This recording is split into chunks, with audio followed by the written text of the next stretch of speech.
ইসলামী অর্থনীতি হচ্ছে এমন অর্থ ব্যবস্থা যে অর্থ ব্যবস্থা কোরআন এবং সুন্নাহ দ্বারা পরিচালিত হয়, ইসলামী শরিয়া মোতাবেক পরিচালিত হয়।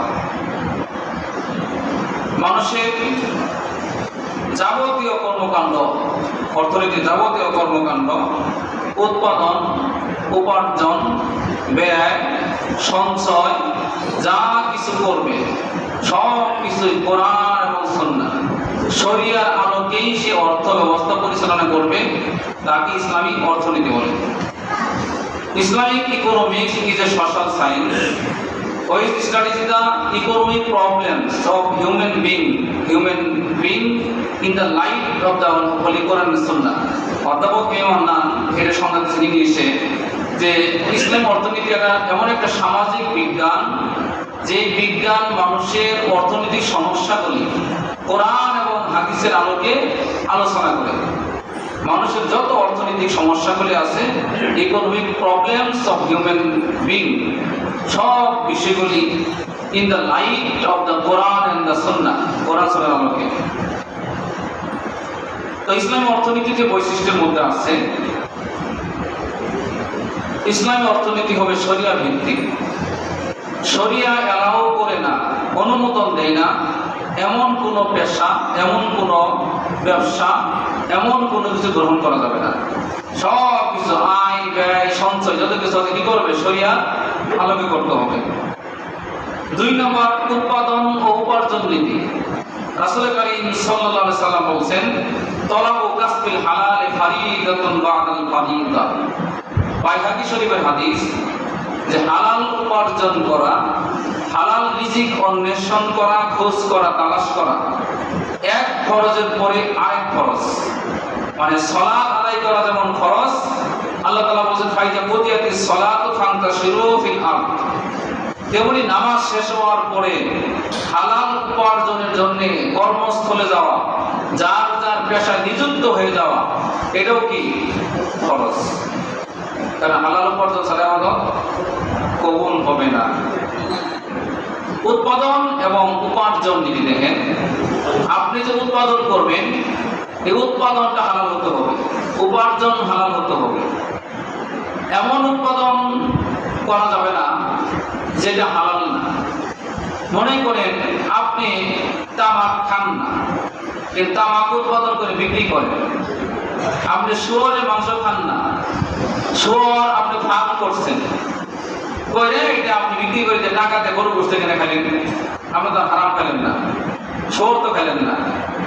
যেই জিনিসটা হারাম তার পেশা গ্রহণ করা কি? উৎপাদন হারাম। আপনি গাঁজা খান না, মনে করেন মদ খান না, কিন্তু আপনি ব্যবসা করেন,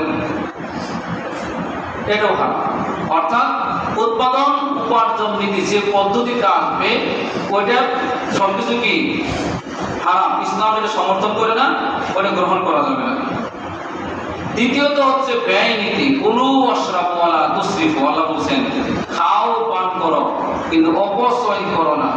নিশ্চয়ই আল্লাহ তাআলা ইন্নাল্লাহা লা ইউহিব্বুল মুসরিফিন, অপচয়কারীকে ভালোবাসেন না। তাহলে অপচয় করা যাবে না খাওয়া এবং পান করার ক্ষেত্রে। ব্যবহারের ক্ষেত্রে নষ্ট করা হচ্ছে অপচয়, আর অপব্যয় এটা হচ্ছে ব্যয়ের ক্ষেত্রে বেহুদা খরচ করা। আল্লাহ তাআলা বলেছেন ওয়ালা তুবাযির তাবযীরা, যে তোমরা অপব্যয় করো না। ইন্নাল মুবাযযিরিনা কানু ইখওয়ানা শায়াতিন, নিশ্চয় অপব্যয়কারীরা শয়তানের ভাই। তাহলে অপব্যয় অপচয় করে পার্থক্যটা কি? অপচয় হচ্ছে খাওয়া, পান করা, ব্যবহার করার ক্ষেত্রে নষ্ট করা, আর অপব্যয় তো বুঝতে পারতেছেন যে ব্যয় করার ক্ষেত্রে অনাবশ্যক, অনর্থ, বেহুদা খরচ করা, যে খরচটা না করলেও চলতো আর কি। এগুলি ইসলামে নিষিদ্ধ ঘোষণা করছে। বন্টন নীতি। আল্লাহ তাআলা বলেছেন বিআমালিহিম হাক্কুল লিসাইলি ওয়াল মাহরুম, যে তাদের সম্পদের মধ্যে যারা বঞ্চিত এবং যারা চায়, যাচনাকারী, যারা সওয়াল করে, এদের হক আছে। ভিক্ষুক না, কিন্তু এখানে ভিক্ষাবৃত্তি এটা একটা সামাজিক অনাচার। ভিক্ষাবৃত্তি ইসলামে জায়েজ নাই। ইসলামে 2টি জিনিসকে জায়েজ করতে, যেটা ভিক্ষাবৃত্তিকে নিকৃষ্ট হালাল, এটা একদিনের ইনকাম করবে, আজকে রাসালাতে ভিক্ষা করবে, আগামীকাল আবার করবে। তাহলে ইসলামে বন্টন নীতি যেটা আসছে যে আপনি যেমন আয় করবেন, যাকাত দিবেন, ফিতরা দিবেন, দান সাদকা করবেন, গরিব দুঃখীদের হক আছে, হক আদায় করবেন। যাকাত ভিত্তিক অর্থ ব্যবস্থা। ইসলামী অর্থনীতিতে দেখেন যাকাত খরচ, সুদ হারাম। যাকাত ধনীরা দিবে, গরিবরা গ্রহণ করবে, আর সুদ যারা গরিব তারা দিবে, ধনীরা গ্রহণ করবে। কিন্তু বর্তমান প্রেক্ষাপটে দেখেন ঋণ করা একটা শৌখিনতার মধ্যে চলে আসছে। অনেক সাবলীল মানুষ ব্যাংক লোন নিচ্ছে, হাজার হাজার কোটি টাকা নিয়ে গাড়ি কিনছে, মেয়ে গাড়িতে চলে, নিজে চলে, টাকা কেন মানুষের ঋণ খেলাপি হয়ে বসে আসছে, টাকা দিতে চায় না। এবং সংসদে যখন বলছে যে এই সংসদে অনেক ঋণ খেলাপি আছে, এক এমপিকে তারা বলছে আমরা ঋণ খেলাপি না, আমরা ফকির না, আমরা ঋণগ্রস্ত, আমরা ঋণ পরিশোধ করবো। বুঝছেন, ঋণ পরিশোধ, তারা ঋণ খেলাপি না, ঋণ দিতে পারতেছেন হাজার হাজার কোটি টাকা ব্যাংক থেকে নিয়ে রাখছে, এক বাজেট পরিমাণ প্রায় টাকা বলতে লোন নিয়ে রাখছে একজনে। তাহলে যেটা বলছিলাম যে গরিবরা সুদ দিবে, ধনীরা এই সুদের উপর সম্পৃক্ত, তারাও লোন নিয়ে রাখছে। এবং ব্যাংকের মালিক হইলে এই জন্য আরেক এমপি কিন্তু বলছে যে ব্যাংক হইলে, যে এমপি হইলে একটু ব্যাংকের চেয়ারম্যান হইতে হবে, ব্যাংক বানাইতে হবে, কারণ এমনি লোন নিতে গেলে ঠিক আছে না, নিজে যখন ব্যাংকের চেয়ারম্যান হয়ে যান, ব্যাংক নিজে মালিক হয়, তখন যে নিয়ে পারো অন্য লোন নিয়ে ব্যাংকের টাকা দিতে চায় না।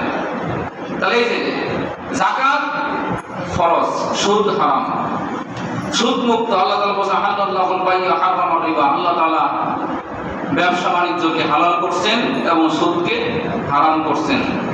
সঞ্চয় নীতি, ইসলাম সঞ্চয়কে সাপোর্ট করে, কিন্তু আল্লাযিনা ইয়াকনিজুনা যাহাবাল ফিদ্দাতা লা ইউনফিকুনা ফি সাবিলিল্লাহ, জমা করে রাখে কিন্তু দান করে না, যাকাত দেয় না, এদের জন্য আপনি শোষকবাদ দান করুন, যন্ত্রণাদায়ক আযাবুন আলীম। আপনি কোটি কোটি হাজার হাজার কোটি টাকার মালিক হবেন, ইসলাম এটা চায়, কিন্তু আপনি কি করবেন? যাকাত দিবেন, হজ করবেন, গরিবদেরকে সহযোগিতা করবেন, মানুষের উপকারে সম্পদ ব্যয় করবেন, জনকল্যাণে কাজে লাগাবেন। তো এটি যদি হক আদায় করেন, যার হক আদায় করেন, তাহলে হাজার হাজার কোটি টাকাকে ইসলাম আপনাকে সাপোর্ট দেয়, যেন আপনি কি আল্লাহ তাআলা সম্পদ আরো বাড়াই দিবেন, এই কারণে যে এই ব্যক্তিকে সম্পদ দিলে আমার লাভ আছে, কারণ সে আমার গরিব মানুষদেরকে উপকার করে। আর যে কিপন তাকে সম্পদ দিয়ে পরীক্ষা করেন যে আসলে সে দেয় কিনা, না দিলে তার সম্পদকে কমাই দেন। সম্পদের মালিকানা ইসলামী অর্থনীতিতে সম্পদের মালিক আল্লাহ তাআলা। আপনি আমি আমানতদার, আমানতদার হওয়ার কারণে যেমনি ইচ্ছে তেমনি আয় যেমন করতে পারি না, আবার ইচ্ছা মতো ব্যয়ও করতে পারি না, কারণ আমার নিজের নফসাই ব্যয় করলে এটা গুনাহ হবে। আল্লাহ তাআলার সম্পদ তার নির্দেশিত হুকুম মোতাবেক কি করতে হবে? ব্যয় করতে হবে।